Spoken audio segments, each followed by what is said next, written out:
Vai ver, cara, o bagulho é bom. Está no ar, Papo de Subúrbio. Um local onde a cultura e a comunidade se encontram.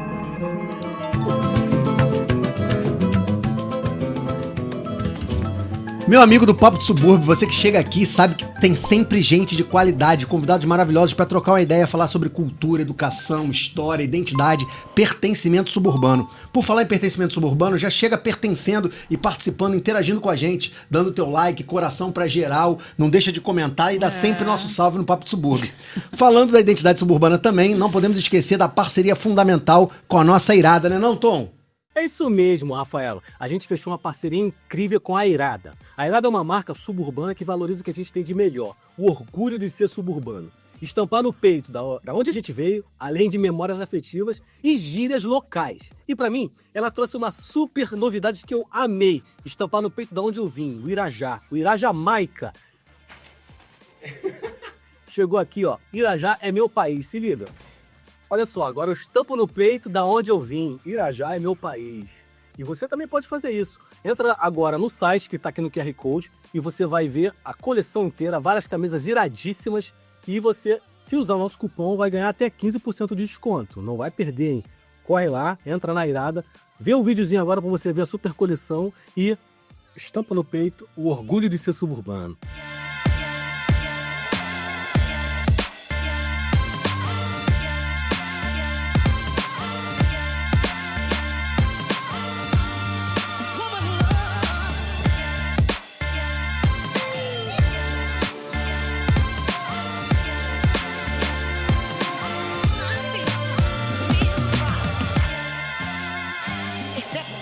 Irada, mais que um look, identidade.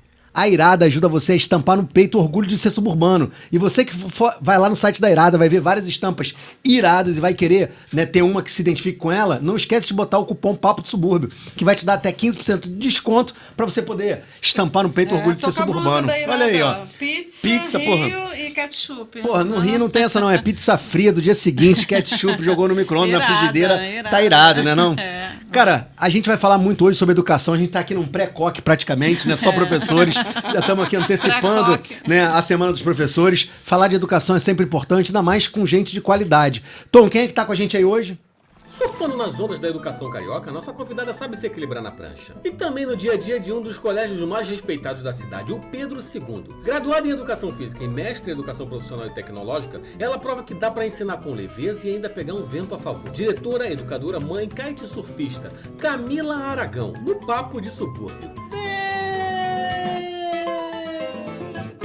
Quem tá com a gente hoje é a mãe do Pedro, a Camila, né? Não, além de educadora, além de alguém que tá administrando, tá fazendo a gestão de um equipamento público de cultura fundamental no Engenho Novo, a gente vai falar muito disso. É uma esportista, é praticamente uma atleta né, não? Pô, Camila, brigadão por você estar aqui, querida, ter atravessado o Rio de Janeiro para chegar aqui na Ilha do Governador. Vai ser um prazer. Eu que agradeço, um prazer falar um pouco, não só do Pedro, né, mas também da minha história ali com a educação, com o Engenho Novo, com o Colégio Pedro II, um prazer, muito obrigada. Então vamos começar brindando, a gente tá brindando com água, olha, somos professores responsáveis. Eu vou com café. Ah, não, sem problema, faz parte. Quem importa é beber. Muito bom, começamos com essa água e eu quero começar perguntando dessa relação, né, com o Engenho Novo. Eu sei que você é suburbana, mas não do Engenho Novo. Eu quero que você me conte primeiro da onde você é cria da onde do Rio de Janeiro, e depois como é que você se conectou com o Engenho Novo. Tá, e olha, a minha conexão com o Engenho Novo veio de muito longe. Eu sou cria da Taquara. Sim. Mas eu cheguei no Engenho Novo quando eu morava, na verdade, no Acre. Caraca. Então eu... Peraí, conexão Acre-Engenho Novo, cara, eu quero entender isso. Pois é. Então, assim, eu era servidora pública federal lá no Acre, na Universidade Federal de lá.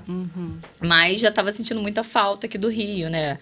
E surgiu uma oportunidade para ser redistribuída para o colégio. E eu tava um pouco, assim, pé atrás, justamente porque eu vinha de uma universidade. Então, assim, trabalhar numa escola, tava um pouco ressabiada. E eu nem sabia que tinha Pedro II no Engenho Novo. Para você ver o tanto que as outras unidades acabam se destacando pela localidade, né? Eu não tinha ideia que tinha Pedro II no Engenho Novo. E aí, quando a minha lotação saiu o Engenho Novo. Eu falei, gente, não sei nem chegar, né? Eu retornei para o Rio de Janeiro, voltei para morar aqui. E não fazia ideia de como que eu chegava no Colégio Pedro II. E aí, fui fazer uns testes ali de caminho, onde eu ia morar e tudo mais. E quando eu cheguei, eu me deparei com aquele castelo, que eu falo que é um castelo ali, Sim. né? E é lindo. Para mim, é a unidade mais linda do Pedro II. E foi uma relação ali de encantamento. Eu gosto demais ali daquele colégio.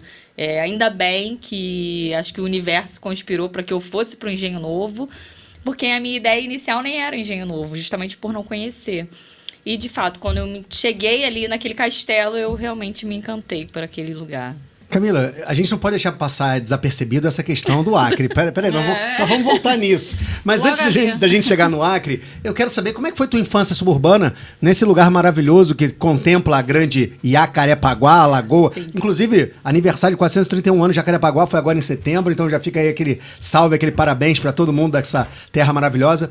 Mas como é que foi essa tua infância suburbana aí na Taquará? Como é que foi crescer na Taquara? Você era criança de rua? Como é que era isso? Me conta essa história. Exatamente. Eu acho também, inclusive, que até hoje eu carrego muito essa parte que você falou, né? Mais radical e tudo mais, justamente por ter tido uma infância muito raiz. Então, meus pais até hoje moram na vila em que eu fui criada. Então, tenho amigos ainda que moram ali. Meu filho retorna a esse espaço hoje para que ele possa ser uma criança mais livre. Então, a minha infância realmente foi aquela infância raiz mesmo de subúrbio, né? De muita brincadeira de rua, enfim, pegar doce, sabe? Cosme e Damião agora aí, tá ó. chegando, Ai, né? meu Deus do céu. Então, assim, foi realmente uma infância bem raiz, assim, muito pé no chão. Sim.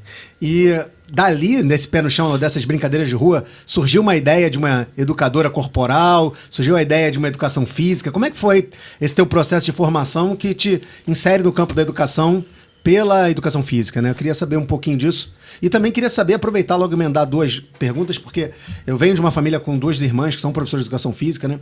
Como é que pode, numa sociedade que valoriza tanto o corpo, né, que cultua até excessivamente o corpo, desvalorizar, e eu digo institucionalmente muitas vezes, né, e financeiramente também, o profissional que trabalha no campo da educação física, né? Como a gente ainda tem, né, a gente vê uma gama de profissionais de educação física, sobretudo que trabalham em academias, como tem um piso muito mais abaixo da educação de modo geral, né? Como tem uma depreciação muitas vezes desse profissional, numa sociedade que supervaloriza e que tem cada vez mais investido pesado no corpo, no culto, à estética, na saúde de modo geral. Queria saber como é que você entra na educação física e como é que você avalia esse cenário hoje em dia. Então, eu entro na educação física, na verdade, não foi nem pela... Assim, foi também pela minha infância ali, muito raiz, né, pé no chão. Mas eu lembro, assim, de algumas aulas de educação física que me marcaram, mas que não me marcaram de forma tão positiva. Caramba. Até porque eu lembro que as aulas de educação física eram muito iguais, eram sempre relacionadas aos esportes mais convencionais. Então, era um bimestre futsal, um bimestre handball, outro basquete, outro vôlei, ponto. E eu entendia o corpo como uma potência muito maior. Então, assim, eu realmente questionava o porquê da gente explorar somente essas 4 modalidades esportivas. Isso era um ranço que eu tinha, sabe, da educação física na minha época. Antes mesmo de entrar... Antes mesmo, ali, enquanto estudante de ensino fundamental. Então, eu tinha muito essa resistência em fazer as aulas de educação física, porque eu entendia, lá com os meus 12 anos, a educação física como algo muito maior. Então, assim, desde então, eu comecei a elaborar que eu gostaria de trabalhar a educação física para explorar outras potencialidades humanas, né? Dali você já sabia o que queria trabalhar ou não? Desde muito jovem. Desde ali no auge ali da adolescência, eu já queria ser professora de educação física. Sim. E não por um encantamento com a disciplina, pelo contrário. Acho que era muito mais ali uma resistência que eu tinha e vontade de fazer uma coisa diferente. Uhum. Tinha alguma referência familiar? Alguém? Não. Ninguém, não tenho. Nenhum professor de educação física na família. Educador na família? Algum? Tenho, mas não tão diretos, ali mais distantes. Então, assim, eu queria muito poder fazer da educação física um espaço ali para que as pessoas pudessem demonstrar suas potencialidades. Porque eu não tinha nenhuma vocação para nenhum daqueles esportes. Mas eu acreditava que eu tinha algum talento para alguma outra coisa, mas que não era explorado. Então, eu sempre criei, né, como meta, assim, eu quero explorar a educação física, quero dar oportunidade para que esses corpos aí possam se mostrar, possam ser valorizados, explorados, enfim, de forma a vivenciar tantas outras práticas. E foi aí que eu fiz educação física, me apaixonei pela educação física, fui morar no Acre e trabalhei com educação física. Você já tinha um histórico de se encantar por esportes antes disso? Sempre gostei Algum muito. específico? Não, sempre gostei muito de esporte como um todo. Eu até brinco com a minha mãe que eu falo que eu deveria hoje ser uma ginasta, mas eu fui impedida porque ela achava que eu ia quebrar o pescoço. E eu falo Olha, a Daiane aí, pois é, eu falei, um talento aí que foi desperdiçado. Mas eu sempre gostei muito do corpo em movimento, né? Então, trabalhei com educação física no Acre, fui professora mas do calma, estado. não vem assim botando o Acre na história assim do porque nada, se não. o Acre, Se formou e... eu acho que meu sonho é trabalhar no Acre. Não, calma, vamos devagar. Senão o Acre vai tirar o foco de tudo. Primeiro eu quero saber qual a especialidade dentro da formação de educação física, bacharelado, licenciatura, você fez os dois? Não, eu fiz licenciatura. Opa! Vamos segurar aqui a tua pergunta. Tá. Só uma dica, a sua mão tá muito na frente do teu rosto. Ah, tá bom. Então tá tampando muito você. Tá bom. Tá? Beleza. Nosso diretor Mania é de brabo. falar aqui. Nosso diretor... Não, eu seguro aqui, Vou ficar porque eu faço segurando isso também. No alguma começo coisa eu fazia isso. Tá. Não, A gente relaxa. vai muito pra trás, fazendo o microfone. Pois é, vou tentar. Vou ficar com... Não, fica à vontade. Fica à vontade. Não, porque se eu levantar eu vou... Italiana não, né? Calma aí, peraí. Fazer só um piquezinho da Lorena pra vocês. Fica Qual olhando pra foi a eles. parte que ela falou pra retomá-la? Que parou? Não, você... É a tua pergunta. Ah, tá. A especialidade da Tá. educação física. Isso. Só um takezinho dela te olhando. Tá.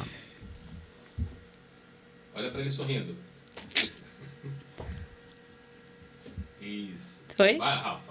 Então, não entra logo com Acre assim, não, porque primeiro a gente precisa saber licenciatura, bacharelado, que área que você se aprofundou, assim, qual foi a tua especialidade na formação da educação física. Tá. E depois a gente quer saber como é que foi esse concurso, essa ideia, essa indicação pro Acre. Essa aventura. Essa Foi uma aventura. aventura. Então, a minha especialidade na área da educação física é em psicomotricidade. Que bacana, cara. E, assim, vou voltar um pouco, tá? Cara. Antes de fazer educação física, eu fiz formação de professores no Carmela Sim. Dutra. Então, eu queria, além de explorar aquelas potencialidades do corpo, tentar fazer com que outras aprendizagens pudessem ser trabalhadas e desenvolvidas na educação física. Saia da Taquara pra Madureira. Saía da Taquara para Madureira, no Caraca, 760, lotado. é. 760. E então foi quando eu resolvi juntar um pouco ali, né? Explorar o corpo e suas potencialidades e com a psicomotricidade explorar outras aprendizagens ali possíveis, especialmente na área da alfabetização, que era a minha menina Pô, dos que olhos bacana. até então. Então, eu tinha como projeto, assim, de trabalho dentro da educação física e depois com a psicomotricidade, preparar o corpo para que ele pudesse ser alfabetizado. Então, a minha ideia inicial era essa. Poxa, muito Até legal. que eu fui para o Acre. Fazer um concurso Não, do Acre. vamos, segura esse Acre aí. Porque tem uma questão, e aí envolve, obviamente, meu filho, que é autista, né? O trabalho da Elaine também, que é fonoaudióloga, que também tem um sobrinho autista e que conhece a lógica. Como é difícil, né? E como a educação passa, de certa forma, também, pela padronização corporal, como é tenso, né? Ou pra mim era tenso, ficar preso numa cadeira, né? Sem a possibilidade de me locomover e com toda aquela questão, né? Da normativa de você não pode ser hiperativo, você tem que ficar sentado, você não tem que prestar atenção aqui. E como era bacana quando a gente podia ter uma atividade mais lúdica e algum professor sacava que existia uma potencialidade nisso e fazia jogos interativos e botava a gente para levantar dentro de disciplinas como história mesmo, né, que é a minha área de formação. Eu acho que isso é fundamental e a gente ainda tem uma perspectiva meio medieval com relação ao corpo que é educado, que é fundamental a gente refletir e pensar sobre isso, né? A gente ainda tem uma estrutura de sala de aula, né? E ainda tem uma concepção de que o aluno tem que estar totalmente uniformizado, sem, né, sentado, meio que subordinado ou submisso à lógica do conhecimento, daquele que profere o conhecimento do professor. E é estranho, na minha perspectiva, como a gente não pensa, ainda mais numa sociedade que tem que pensar cada vez mais em inclusão, em uma nova dinâmica corporal de aprendizagem mesmo, né? E como isso, você trouxe o elemento, né, da psicomotricidade, eu lembro de como o Miguel, meu filho, se desenvolveu num período que ele começou a fazer psicomotricidade. Se desenvolveu cognitivamente, socialmente, né, a questão do próprio conhecimento, do pertencimento do corpo dele. Então, eu acho fundamental que é uma área que já te conectava obrigatoriamente à tua função atual, né? Sim. Ao teu papel de gestora, de pensadora, né, em educação. Mas você já tinha essa perspectiva naquela época de que isso era uma coisa importante para esse processo de educacional, de formação? Você tinha a complexidade desse debate que você estava trazendo ali né, quando você escolhe esse tema de estudo, de pesquisa? Então, eu sempre vou puxar um pouco, assim, sardinha, né, pro nosso lado da educação física, que acho que se você fizer uma enquete, assim, com crianças e adolescentes ali, eles vão falar que a aula de educação física é sempre a mais legal. Sim. E eu não digo que ela seja mais legal nem pelo conteúdo em si, às vezes mas especialmente porque ela promove a saída daquele estudante desse lugar que você mesmo pontuou. Então, é a oportunidade que esse estudante tem de fazer algo diferente. É de sair daquele espaço. É de permanecer sentado na cadeira, aquelas horas durante outras aulas. E isso faz com que ele tenha esse entendimento de ser uma disciplina mais legal. E que, na verdade, assim, é uma disciplina que tem seus conteúdos e tudo mais. Mas é isso, tira o estudante desse espaço. Uhum. Então, assim, o corpo em movimento, ele, assim, consegue absorver conhecimentos tanto ou até mais do que um corpo meio mais estático, digamos assim.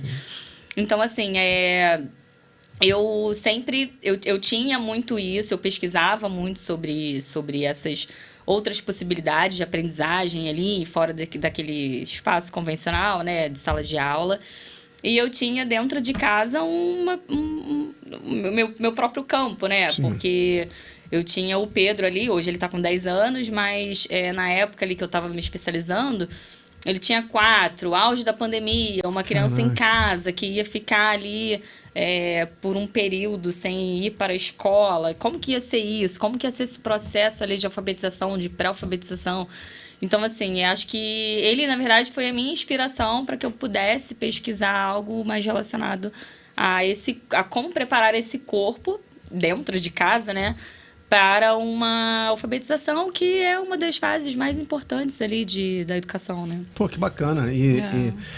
Agora, eu sei que a gente está com curiosidade para entender essa conexão, né? Madureira, Taquara, Acre.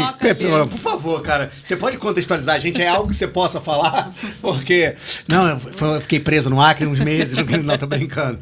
Porque, de fato, a gente fica procurando colocações e concursos, né, e tal. Que fique claro, mas é um pouco longe do Rio para pensar, né? E isso eu é acho o que, nosso questionamento. Eu acho que quando vem o edital do Acre, eu nem olho, assim, porque eu fico pensando...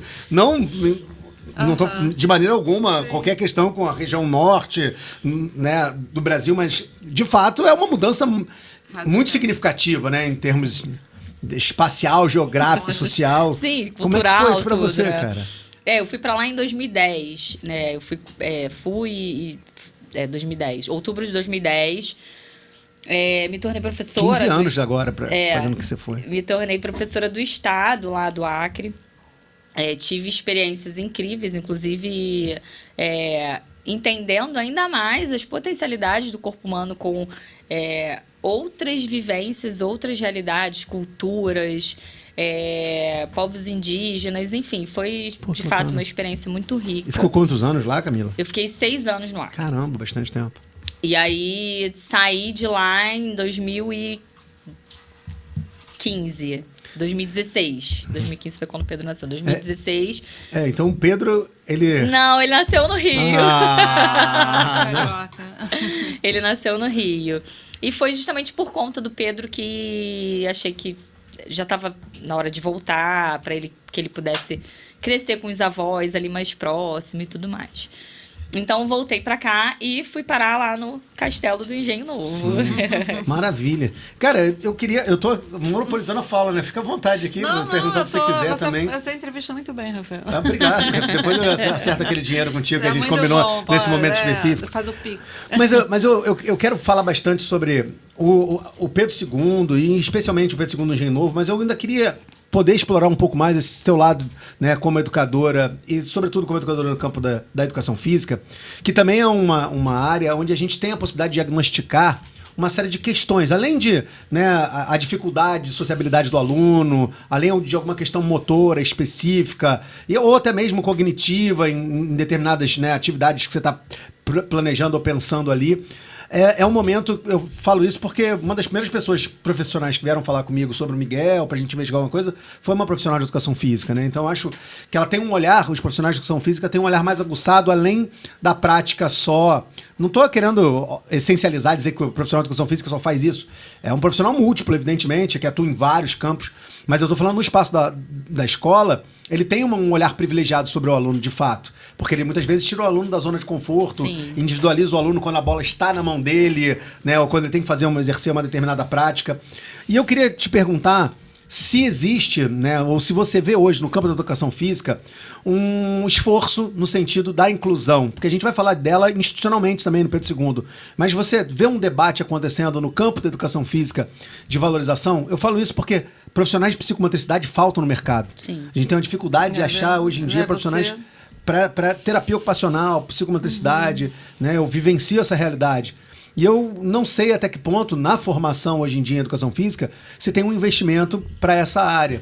Como é que você analisa isso hoje em dia? Então, eu na verdade fiquei te devendo uma resposta a uma outra Ficou? pergunta que você Nossa, fez é muita pergunta, desculpa. sobre a valorização dos profissionais, Sim, mas sim, eu posso sim. depois retomar isso. Com relação à psicomotricidade em si, eu acho que é muito urgente para que cada vez mais os professores de educação física tenham esse olhar, e eu te digo por quê. Nós tivemos aí a pandemia, né, em 2020, e isso trouxe reflexos nas nossas crianças e nossos adolescentes. Foram tempos ali em que eles ficaram muito dentro de casa e que a gente observa como esse corpo está diferente, como a movimentação desse corpo está diferente.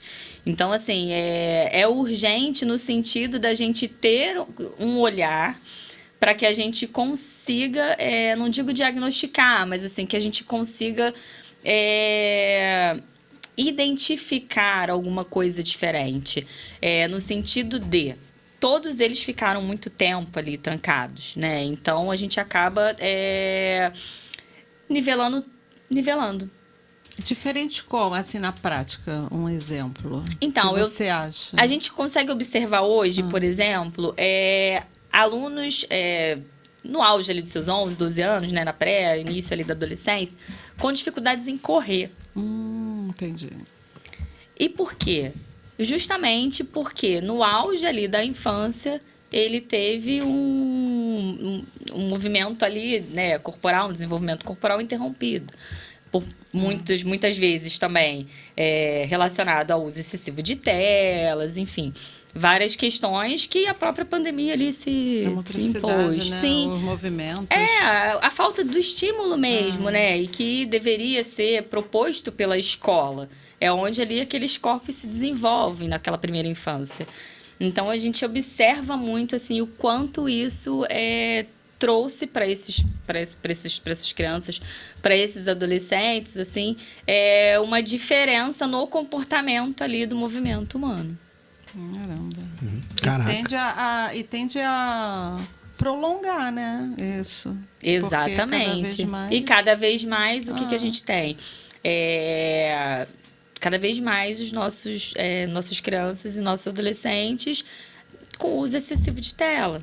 Então, assim, a gente pôde voltar a conviver socialmente, mas temos aí uma geração muito conectada. A gente está passando por transformações, né? Então a gente tem que se adaptar. Exato. Agora estão. O que a gente tem que fazer para mudar? Acho que a gente ainda está nessa parte da história de mudanças, Sim. tentando se adaptar a ver o que é melhor, né? E, Camila, você falou que tinha ficado devendo uma pergunta, e eu vou emendar uma na outra, pra ver se você responde aquela junto com uma outra, né? Porque Pergunta assim. pra caramba. Não, é chato, né? Mas a gente Não, vai você sabatinar ela vai, hoje vai, aqui. Se pergunta se você quiser, responde se você quiser, Tá né? bem, Óbvio. tá bem. Mas assim, eu vejo, até pela experiência familiar, né, que existe uma desvalorização profissional do profissional de educação física com relação ao mercado, né? Ou seja, as pessoas reconhecem a necessidade e a importância desse profissional e que trabalham, em sua grande maioria, em academias, né, em redes privadas. E a gente vê as pessoas, pô, aquele profissional é muito bom, preciso fazer, preciso...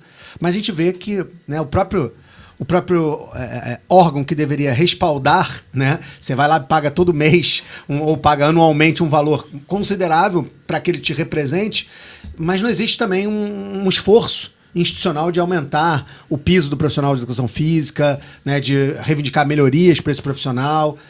Então eu gostaria de entender um pouco dessa contradição, por que a gente valoriza tanto em uma sociedade que tem, né, a valorização de alguns determinados esportes, como o futebol, por exemplo, mas desvalorizam tanto o profissional de educação física, e essa desvalorização, obviamente, como a nossa sociedade patriarcal machista o é, se insere de forma muito mais intensa nas profissionais do sexo feminino, né?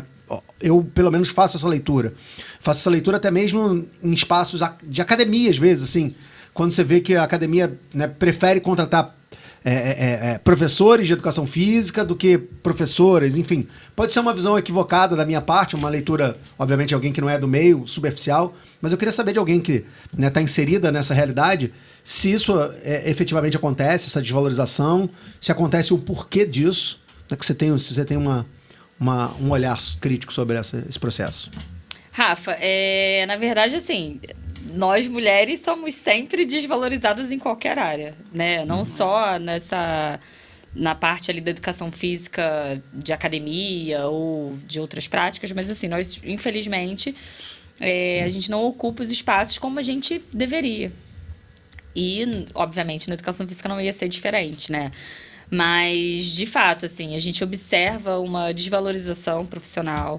A gente observa também não só desvalorização profissional, mas, assim, a falta também de espaços para que essa prática de educação física possa acontecer de forma democrática, né? Porque hoje eu tenho ali espaços para práticas muito bem organizados, mas não é democrático o acesso, né? Então, acho que eu iria além da questão ali da valorização do profissional. Porque é muito curioso, né? A gente mora numa cidade que, de fato, tem muito essa questão, né, do culto ao corpo e tudo mais.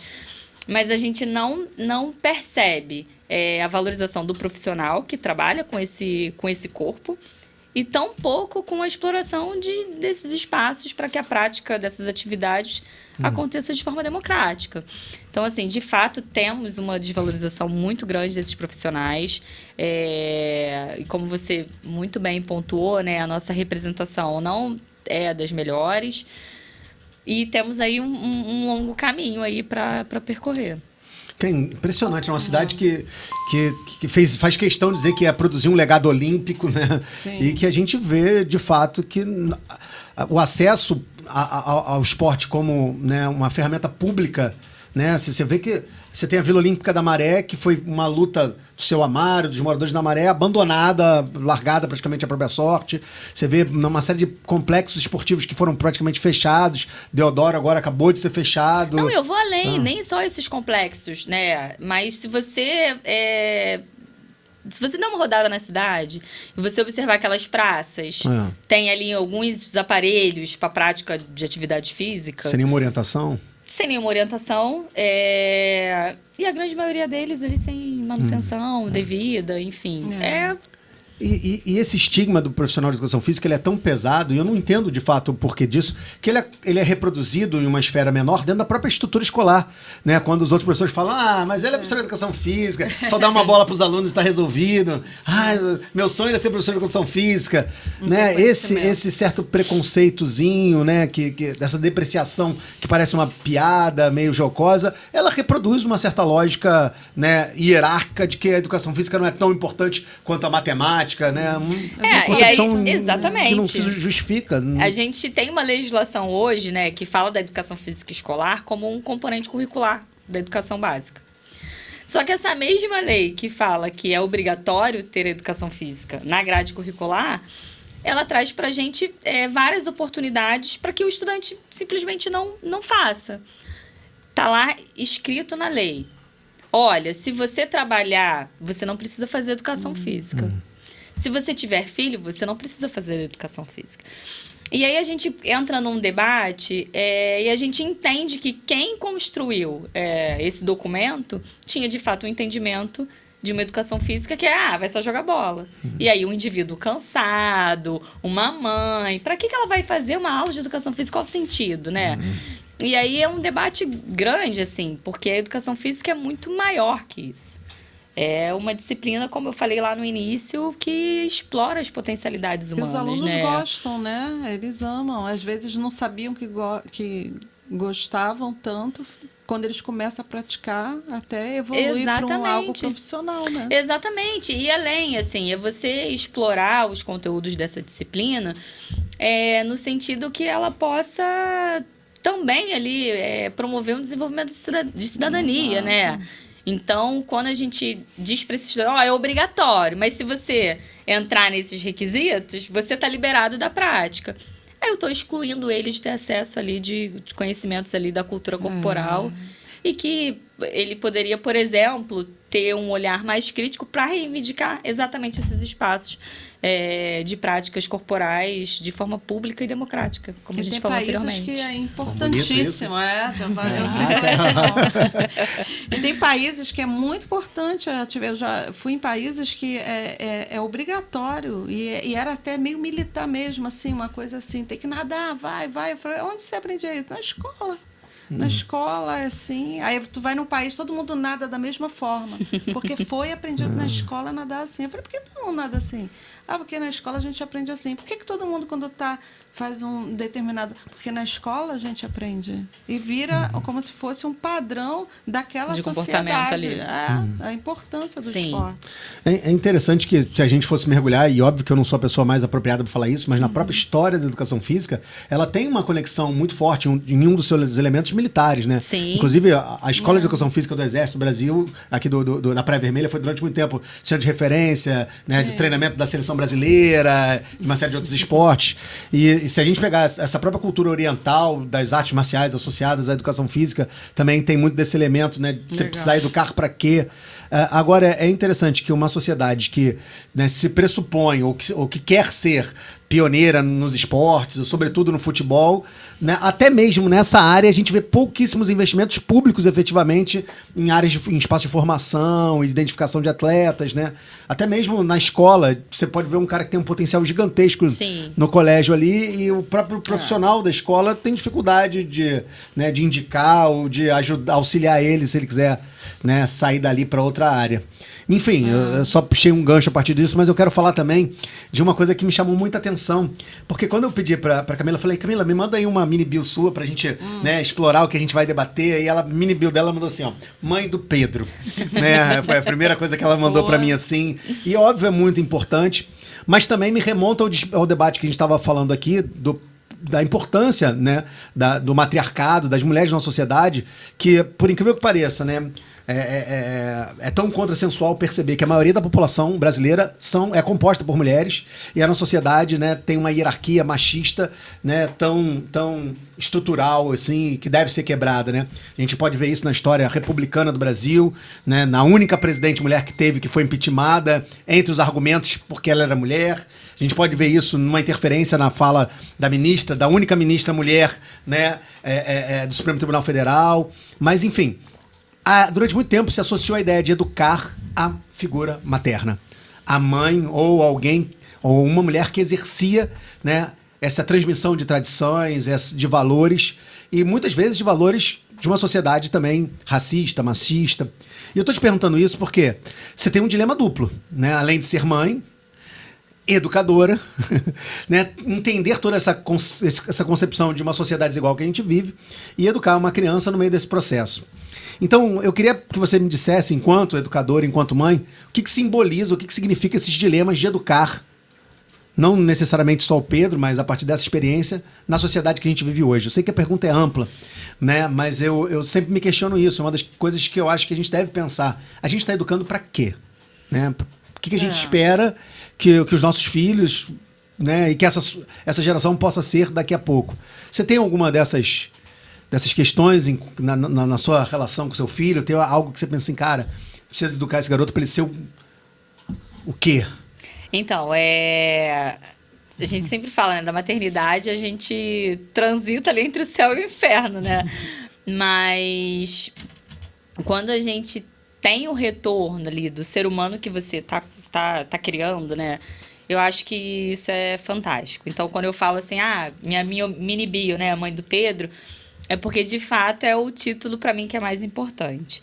No sentido de, o que eu quero deixar para a sociedade? Eu quero deixar para a sociedade um cara maneiro, entendeu? Eu quero que ele seja um cidadão ali que tenha um mínimo de empatia pelas pessoas. Que ele tenha um mínimo de consciência ali, politicamente falando, né?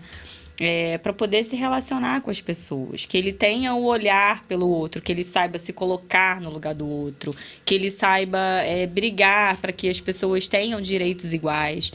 Então, assim, quando em mínimos detalhes ali eu percebo nas falas dele, né, algo muito ingênuo, mas indo por esse caminho, eu falo, opa, tô no caminho certo, é isso aí. Então, acho que é muito isso, né, a gente vive diariamente, assim, episódio, eu digo diariamente porque isso acontece também, infelizmente, no espaço escolar, mas sobretudo nas redes sociais, né, momentos ali de atitudes de ódio a qualquer custo, né, a gente vive muito isso.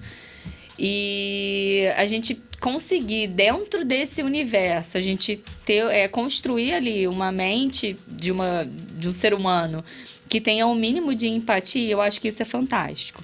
Então, acho que uma das coisas, assim, que eu sempre falo muito pro meu filho, e não só pro meu filho Pedro, né? Mas os meus filhos que eu tenho também do coração lá no colégio, é a importância que a gente tem que ter na escuta do outro.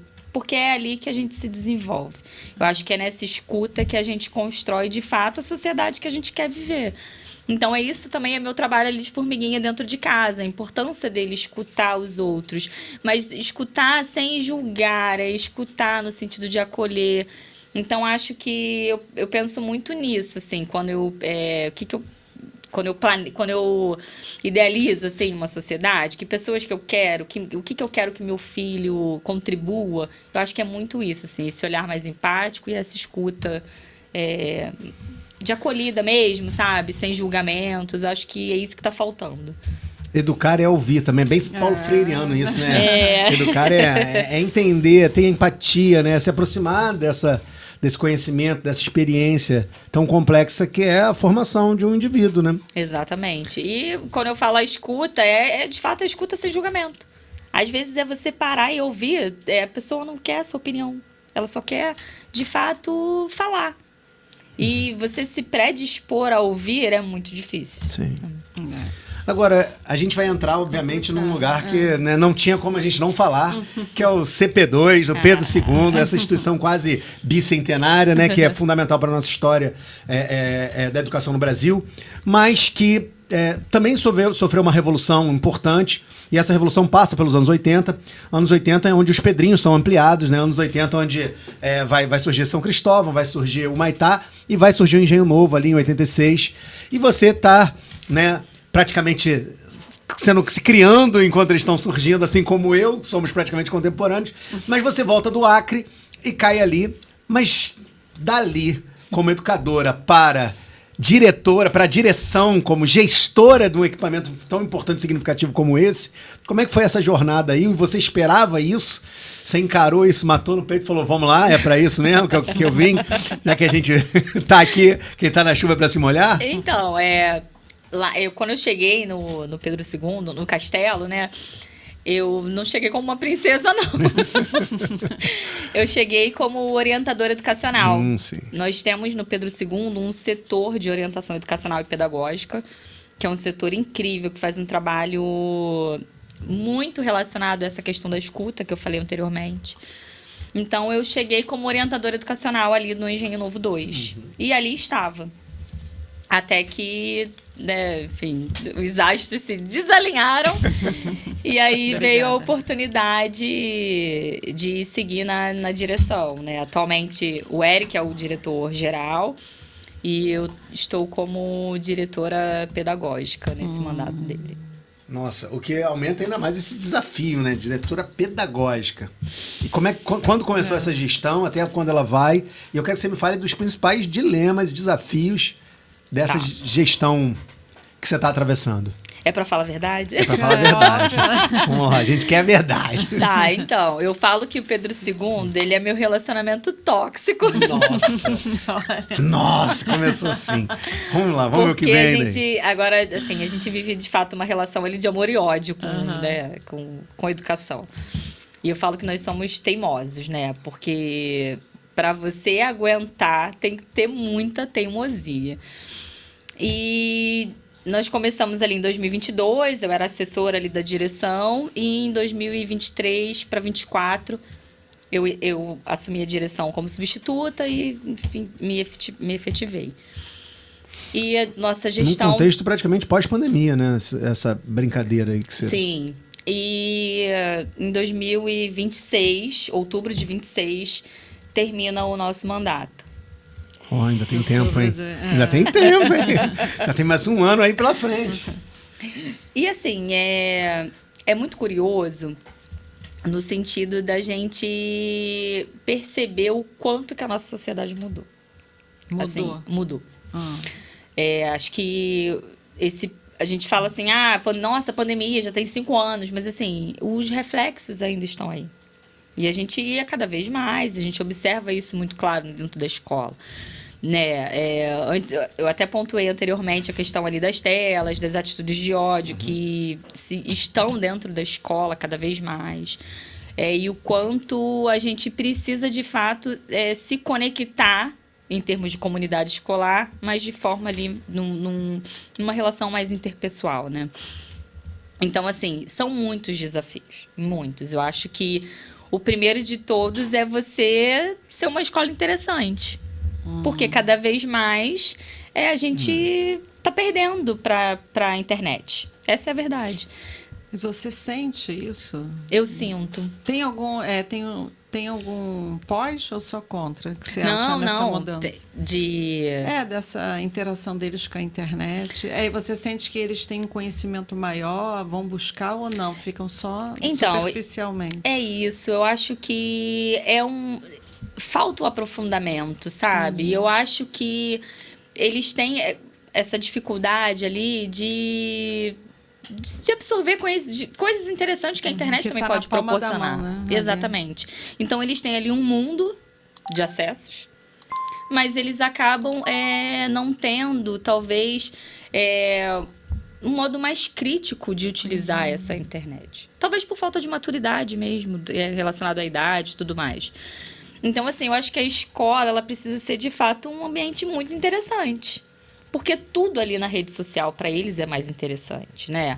Então, acho que esse é um desafio 1, né? Tornar a escola, de fato, um espaço ali que consiga cativar, que consiga motivar essas crianças e esses adolescentes. E você sentindo isso, essa mudança, são vocês que pensam ou vem por parte do poder público tentar fazer isso? Não, é por conta própria de vocês lá. Assim, eu acho que tem um movimento grande com relação a isso, né? De entender a escola como esse espaço, né? Que eu falei de que seja mais interessante, mais envolvente, mais cativante para esses estudantes. A gente recentemente teve a aprovação de uma lei que proíbe o uso de celulares na escola. E acho que foi muito assertiva essa legislação, mas a gente ainda caminha ali em como a gente consegue dar conta dessa proibição, né? A gente teve uma legislação super importante, mas a gente, enquanto escola, a gente não se adaptou a isso. Porque ao mesmo tempo que a gente critica esse acesso aí descontrolado, né, à internet, a gente acaba dando uma certa munição para isso, né? Nosso trabalho é muito em arquivo de PDF, a gente acaba estimulando o acesso a essa internet. Então, assim, eu acho que a gente também, enquanto escola, a gente precisa se modificar. A gente entendeu que a sociedade mudou e a gente precisa ali dar uma modificada justamente para que a gente não entre num embate, não seja... não entre no campo ali da hipocrisia, né? Eu vou proibir, mas eu vou encaminhar o material online, né? Não faz muito sentido. Então, acho que a gente também se adequar a essa nova realidade. Essas transformações, né? Que a sociedade sempre caminha historicamente ao social. Você falou que como na direção, um dos maiores dilemas foi perceber essa mudança da sociedade, que está em curso agora, né? Sim. Que um desses elementos é essa hiperconectividade, né? Essa questão que parece que às vezes o aluno quer mudar de aba, né? Ele está na tua sala assim, ele quer uma outra...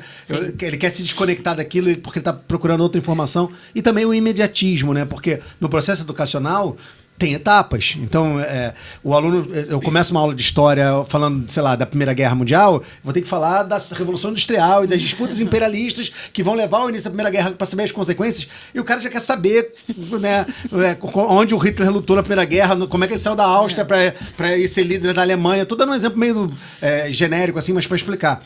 Então, há dificuldade de entender que esse processo também é contínuo, é constante e que demanda tempo.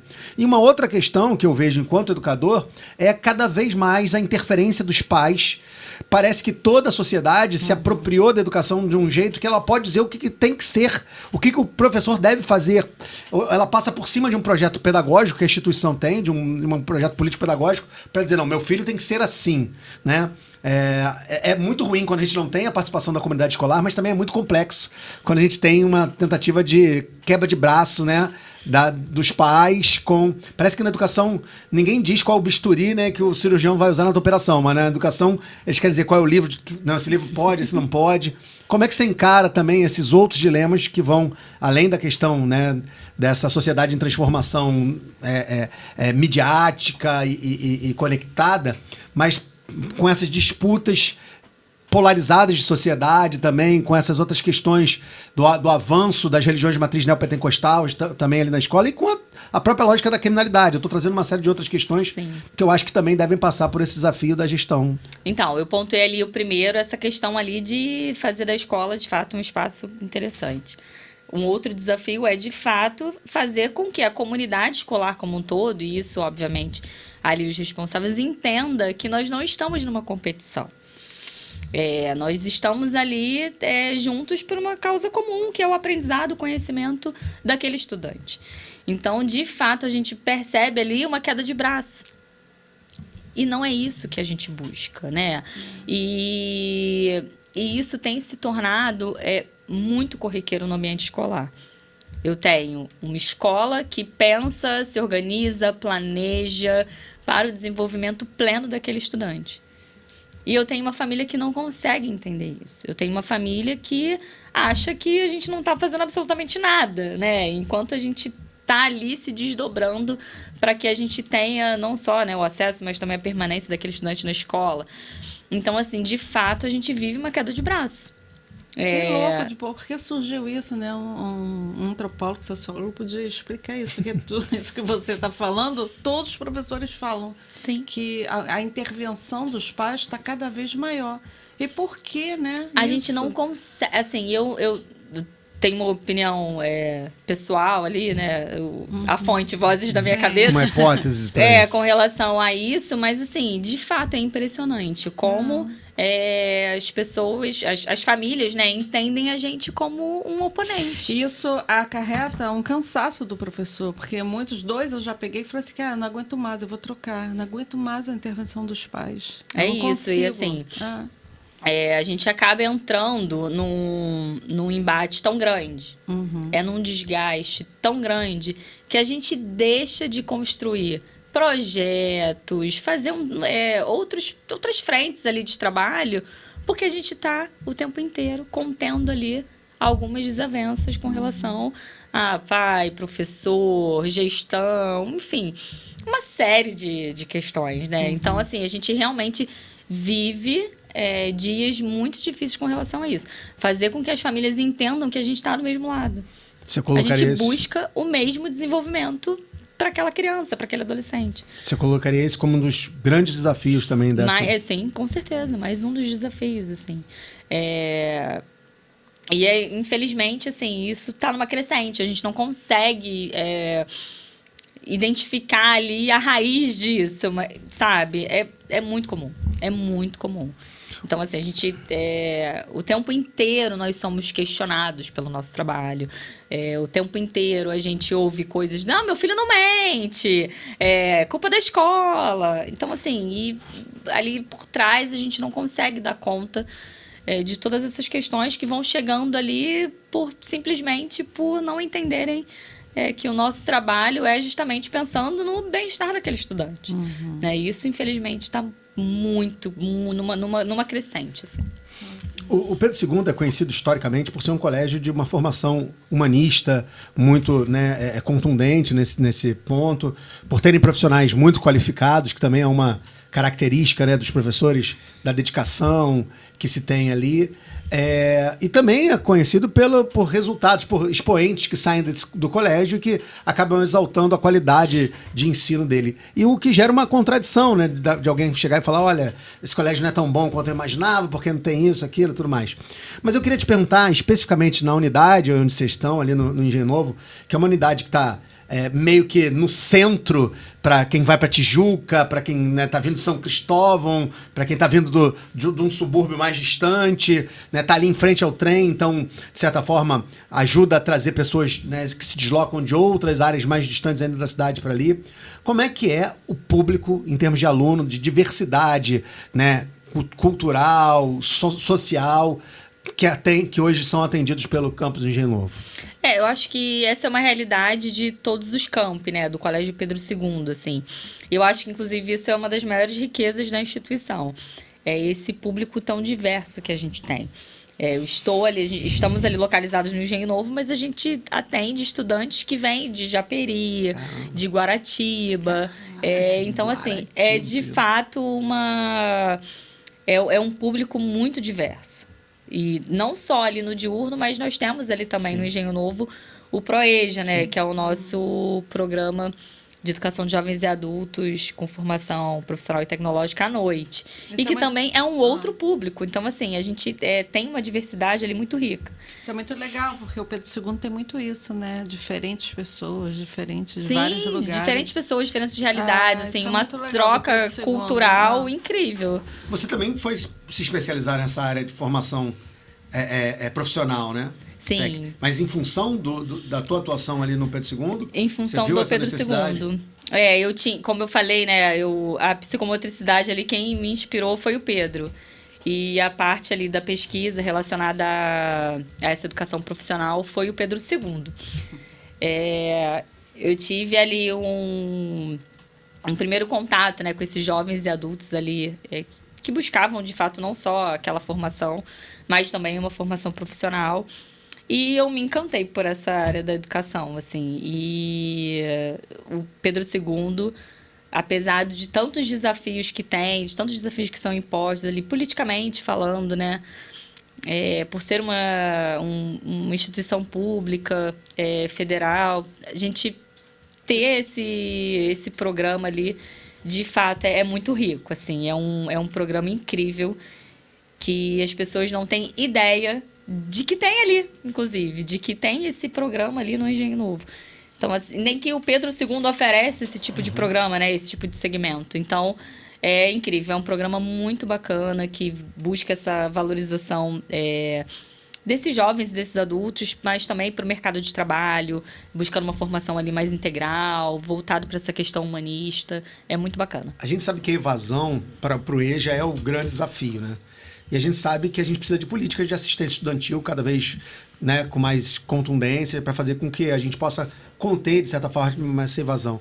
Como é que vocês lidam com essa questão no Pedro II? A gente percebe muito, assim, o quanto ali no meu Proeja, né? Eu tenho um número grande ali de estudantes que não conseguem permanecer. E aí, quando você tenta fazer uma pesquisa ali, pesquisa básica ali, rápida, você entende que é um estudante ou que mora em alguma área de mais risco ali, por questões de segurança pública, e aí ele estuda à noite, e ali o local onde o campus está é um local muito precário de segurança. Então, eu tenho essas questões, eu tenho a questão da mulher que tem filhos e que aí não tem com quem deixar criança para que possa ir para a escola. Então, eu tenho outros que são jovens, que são trabalhadores e que já estão cansados. Então, assim, eu tenho uma série de situações que fazem com que esse meu estudante ele não consiga permanecer no Proeja. A gestão de vocês, pelo menos eu pude vivenciar isso na prática, é marcada por um esforço muito grande com relação à extensão universitária, com a integração universitária, com a extensão educacional, com a integração maior do Pedro II com a comunidade, sim, e cultural, porque atividades culturais que se realizam, as rodas de samba, os saraus, né, são um marco muito importante desse... Sobretudo, né, no Pedro II de modo geral, mas eu tenho vivenciado e visto através de alunos, de amigos e até mesmo de alguns convites que você já conseguiu fazer para que a gente pudesse contribuir, que tem sido uma ferramenta muito positiva e que tem funcionado, né, na realidade de vocês para que os estudantes consigam atingir esse objetivo número 1 que você falou, que é tornar o colégio um espaço agradável, receptivo, acolhedor. Isso é uma política, né, pedagógica? Isso faz parte da gestão de vocês? Como é que vocês estão lidando com essas atividades e com esse calendário de ações? A gente entende a escola como um espaço de oportunidades. E as oportunidades no sentido de vivências mesmo para esses estudantes. Eu tenho alguns estudantes ali que a única roda de samba que eles vão ter acesso é dentro do colégio, dentro do ambiente escolar. Então, acho que quanto mais a gente puder oferecer ali equipamentos culturais para esses estudantes, acho que mais enriquecedor vai ser esse processo educacional para ele, né? Essa construção do desenvolvimento dele como pessoa, como cidadão. Então, acho que nisso, assim, eu e o Eric, nós somos muito alinhados, assim, de a gente promover, da gente buscar essas parcerias para que estejam dentro da escola. E por quê? A gente observa, você falou um pouquinho sobre comunidade, né? A gente observa ali, no Engenho Novo, especialmente, o quanto nós não temos outros espaços ali para essas práticas. Espaços públicos, né? Nós não temos. Então, assim, que a gente chama ali de espaços não formais, né? Para educação. Então, a gente tem um espaço da escola para que a gente possa promover essas práticas aí, para que eles tenham essas vivências com diferentes culturas. Enfim, eu acho que isso é algo que a gente trabalha muito para que a gente possa promover cada vez mais para os nossos estudantes, não só do diurno, mas os nossos estudantes, sobretudo do Proeja. E existe uma autonomia, né, pedagógica e também, né, da administração local para poder fazer esses convites? Vocês estão sempre chamando pessoas para ir lá, para participar, né, nomes muito significativos. Queria até que se você tivesse alguém alguma atividade que você falou, pô, esse foi um dia muito bacana, eu pude participar, né? Até para saber esse feedback e também essa ideia da escola aberta, que é algo que a gente... eu acho muito importante que você trouxe na sua fala, eu sempre bato nessa tecla. Como as secretarias não dialogam, e eu estou falando em termos estadual, mas posso falar em termos federais, em municipais. Como é que você tem um lugar, e aí a gente está falando do Engenho Novo, né? A gente está falando de um lugar que está entre o Andaraí, está entre, né, o Grande Meier ali, e que não tem, de fato, praças, espaços públicos de lazer, equipamentos de cultura que a população possa, né, se apropriar. Então, por que não transformar o colégio num equipamento, né, multifacetado, com várias possibilidades disso? Por que não fazer um diálogo com secretarias de educação, de saúde, de cultura? Eu estou trazendo para a minha realidade em termos estadual, mas eu acho que isso pode ser um exemplo, né, para vários lugares.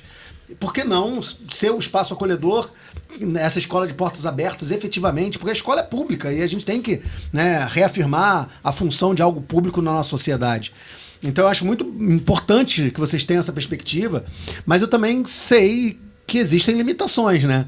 Limitações que não estão na tua alçada. Então eu queria ouvir um pouquinho mais sobre isso. O que você pensa especificamente dessa particularidade do Pedro II ali do Engenho Novo? O que vocês ainda podem fazer mais e como vocês podem atrair mais nomes, mais pessoas da comunidade para participarem? Assim, a gente tem uma questão ali espacial, né, muito restrita. Se você observar aí outros campi do Colégio Pedro II, nós ali nós temos um espaço muito restrito. E nós somos um campus que atende 3 turnos, né, com aulas, né, diurno e noturno. Então, ali a gente acaba ficando muito restrito mesmo para ofertar essas possibilidades. E ainda assim, a gente ainda consegue fazer algumas ações. Mas, voltando àquele ponto que você falou, né, sobre os espaços ali no entorno do colégio, que não tem, de fato a gente não tem. A gente observa, como eu falei anteriormente, o quanto o espaço da escola é um espaço ali muito restrito, inclusive no acesso a essas atividades. Mas eu tenho ali alunos do Proeja, alunos do diurno, do regular, que têm somente o espaço ali da escola como oportunidade de ter acesso a essas práticas culturais, corporais, enfim. Então, assim, acho que projetos de extensão a gente consegue ali espremer e fazer alguma coisa, mas a gente tem um espaço físico muito restrito. Ainda assim, a gente consegue atender um pouco a comunidade. Mas, se de fato a gente tivesse um espaço maior, a gente conseguiria ter mais ações que a gente pudesse valorizar ali a experiência e também a participação da comunidade como um todo.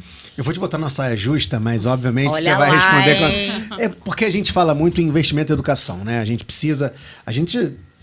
sabe que a gente está muito aquém do que se deve investir em educação. E a gente tem a perspectiva clara de que investimento em educação, né, não é gasto, né, no sentido de que quanto mais a gente investe, obviamente, mais a gente tem de retorno social, cultural. Mas a gente também sabe que as verbas, né, têm sido cada vez mais restritas para manter a qualidade, para manter contratações, para abrir novos concursos, para a própria manutenção física e espacial, né? Como é lidar com essa questão para você à frente da gestão, talvez não necessariamente na gestão pedagógica, mas algo que acaba afetando todas as partes e manutenções da educação de um colégio de excelência como Pedro II. Como é que está sendo a questão das verbas federais e a dificuldade, né? Você tem presenciado isso ou não?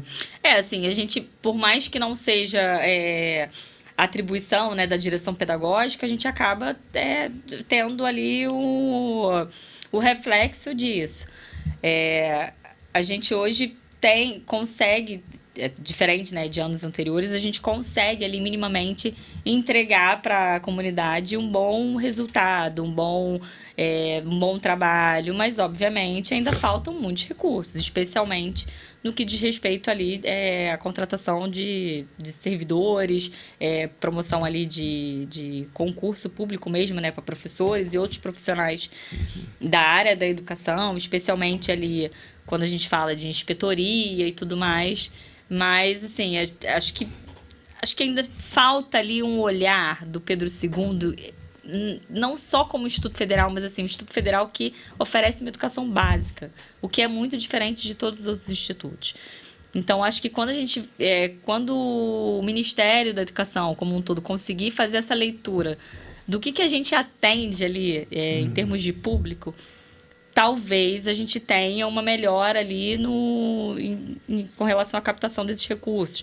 Mas hoje a gente, de fato, é entendido como um Instituto Federal, né? Instituto Federal, ensino médio, profissionalizante.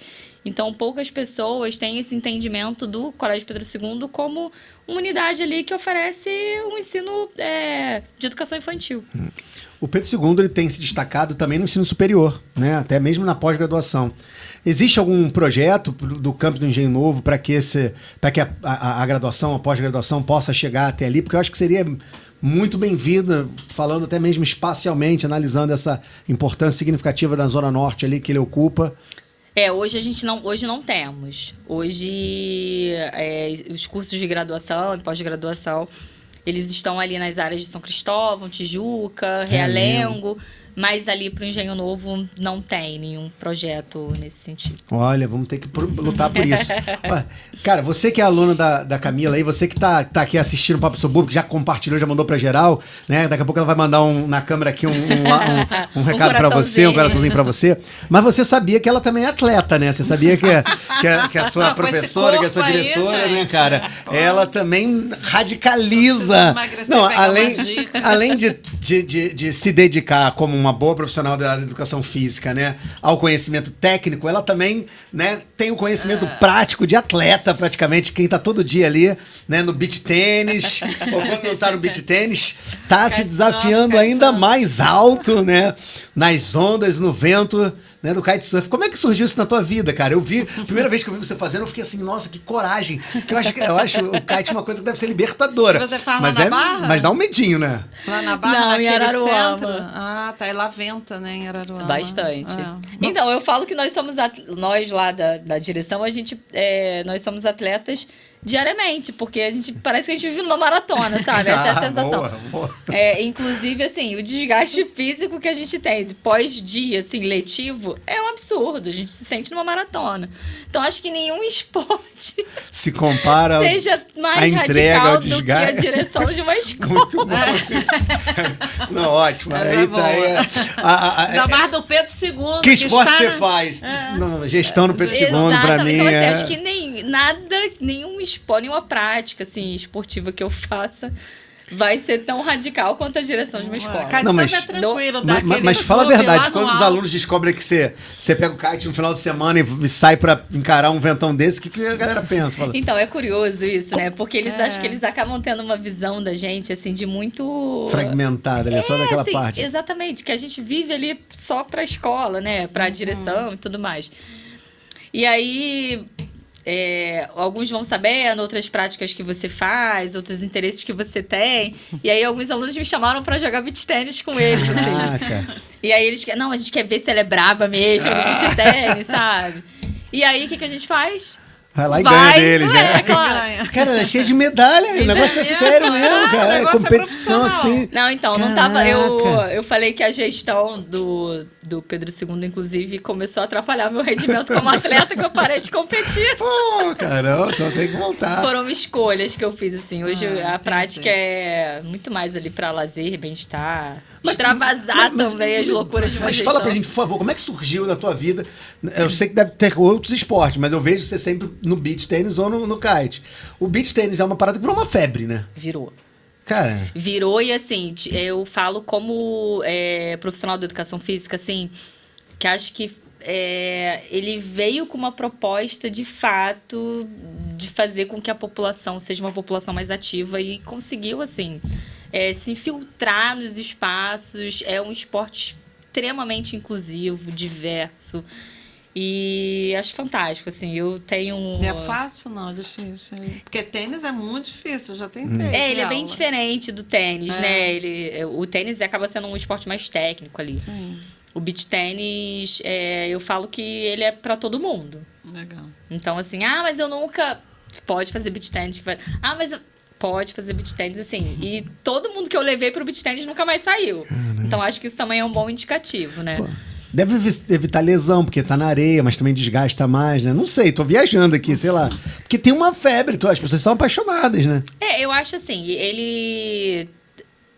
Tudo vai variar do que você busca, né? Do esporte. É uma performance, é um atendimento, é um lazer, é uma descontração, é um bem-estar, enfim, é apenas uma prática, né? De atividade.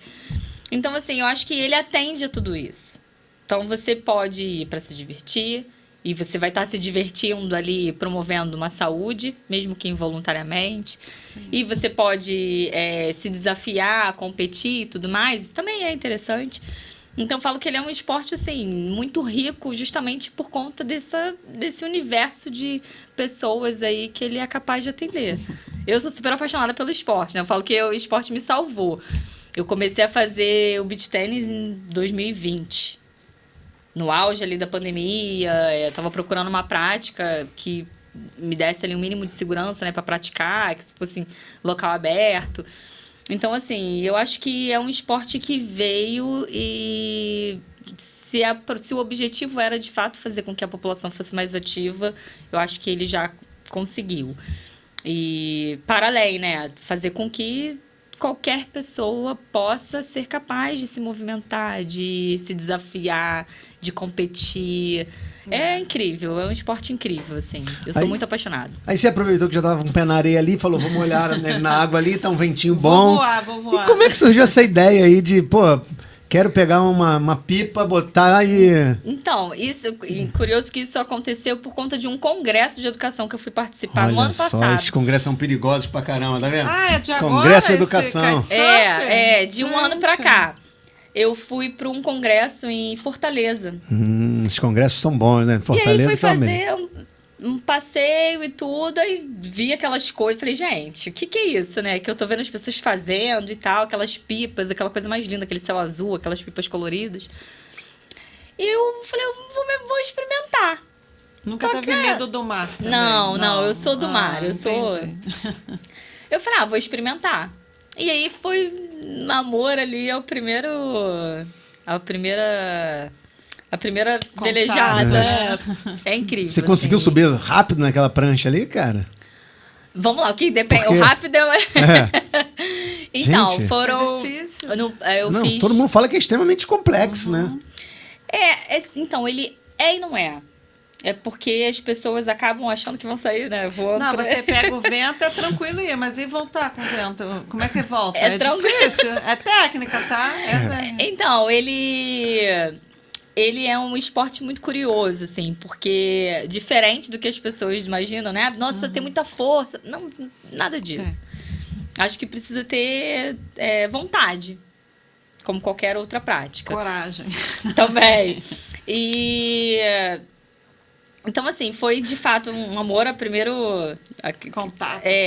Eu fiz um curso de 6 horas para conseguir... Caraca.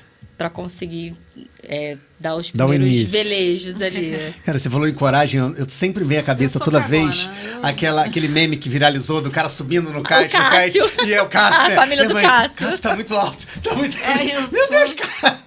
Esse Gente, voar, aquilo cair na areia. Porque tem uma modalidade dentro do kite que é justamente essas manobras mais radicais, enfim. Ainda não cheguei lá, não. Eu perguntei porque ali no PP, na Barra tem, porque eu já fiquei muito ali. Eu namorava um rapaz ali, a gente ficava ali, eu via muito. Tem. Cara, Esses meninos, eles davam cada tem umas 2 salto. semanas que eu cheguei aqui na Praia da Bia, que tava rolando um evento, eu mandei Não, pra ela aqui um vídeo. também. A galera aqui na praia, Eu eu não sei falei, como eles entram caraca. aí Não, na eu Praia achei da o Bia. máximo, achei o máximo. Tem muitos, É. e tem aqui tem uma área de kitesurf também. Eu não sei como eles têm coragem, mas tudo bem. Camila, querida, papo bom, passa rápido, a gente sempre fala isso aqui. Eu não vou te prender Muito muito, bom. porque eu sei que você ainda vai encarar o trânsito. Você é uma mulher de trânsitos, né? É de Taquara pra Madureira, Madureira pro Acre, do Acre pra Ilha do Governador, da Ilha do Governador pro Engenho Novo, do Engenho Novo para o Brasil. Mas Do enfim, Engenho Novo para o resto do mundo. para o resto do mundo. Eu sei que você pode te agradecer demais por esse papo. Muito bom conversar com você. Muito bom dividir um pouco dessas perspectivas que a gente, né, deve encarar sobre uma educação transformadora.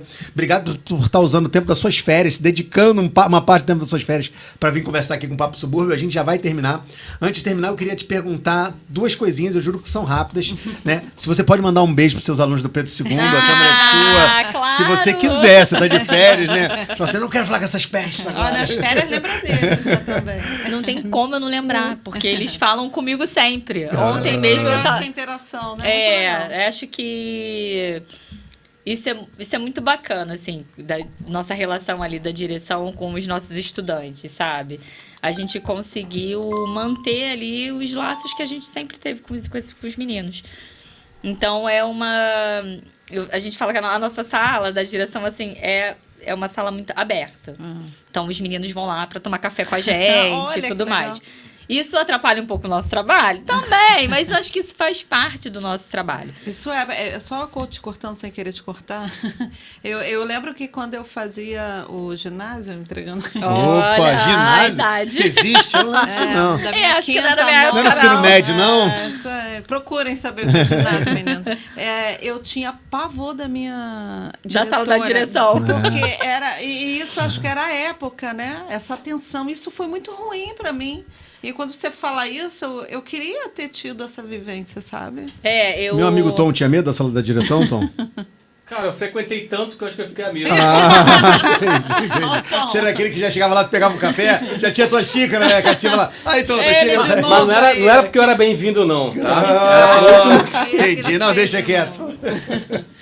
Mas acho que é isso, assim. Legal isso. Eu acho que isso é incrível, assim. A gente faz com que a nossa sala seja um espaço deles também. Muitas vezes a nossa sala da direção é consultório, nós fazemos terapia em grupo, resenha, fofoca, de tudo um pouco. Acho que então quer dizer que a sala da direção no Pedro II é lugar de acolhimento. Olha, eu não sei do Pedro II, mas a do Engenho Novo... Legal. Acho que a gente... Isso Tem a gente essa consegue diferença fazer. do Pedro II? Tem essa uma dúvida agora que eu tive. acho que Talvez, né? Porque cada uma é da direção. Acho que são perfis, assim, de servidores diferentes, né? Entendi. Mas acho que isso é muito o meu perfil e o do Eric. Fazer com que o nosso espaço ali seja um espaço deles, né? A gente tá ali para eles, a gente trabalha para eles. Então, nada mais justo do que a gente ouvi-los também. Então, acho que isso é algo que a gente consegue fazer muito bem, assim. A gente ser escuta, assim, para esses estudantes, sabe? Então, a gente tem ali uma relação de muito carinho, de muito respeito, de muito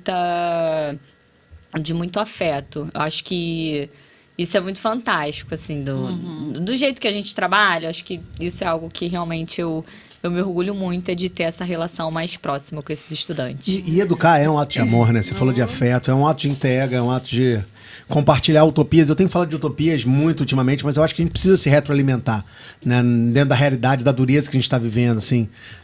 A sociedade, o mundo é tão desigual, né? Que se a gente não acreditar que existe uma possibilidade de transformação, que existe uma fresta muito significativa, que é a educação, eu acho que a gente... né, não consegue caminhar. E que bom que a gente tenha pessoas com essa perspectiva como a sua. E já que você falou que é um lugar de acolhimento, olha para essa câmera aqui, manda um recado para esses meninos maravilhosos. Ai, meu Deus! Sua, fala aí. Não, a gente reclama deles, mas assim, a gente fica com saudade, né? Passa! A saudade passa, mas a gente fica. Quero deixar um beijo bem grande para vocês. Dizer o quanto que eu tenho orgulho de trabalhar para vocês e com vocês. Porque é isso, a gente trabalha com eles, assim. Mesmo que a gente não queira trabalhar com eles, a gente trabalha. E dizer que em breve eu estou voltando para que vocês me deixem em paz nas minhas férias.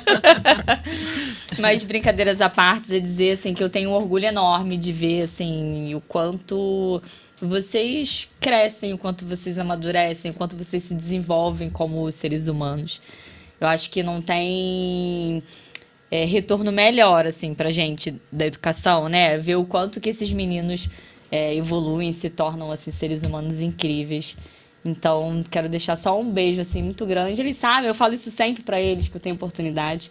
O quanto, de verdade, eu tenho muito orgulho, assim, do quanto vocês estão evoluindo. Que bonito.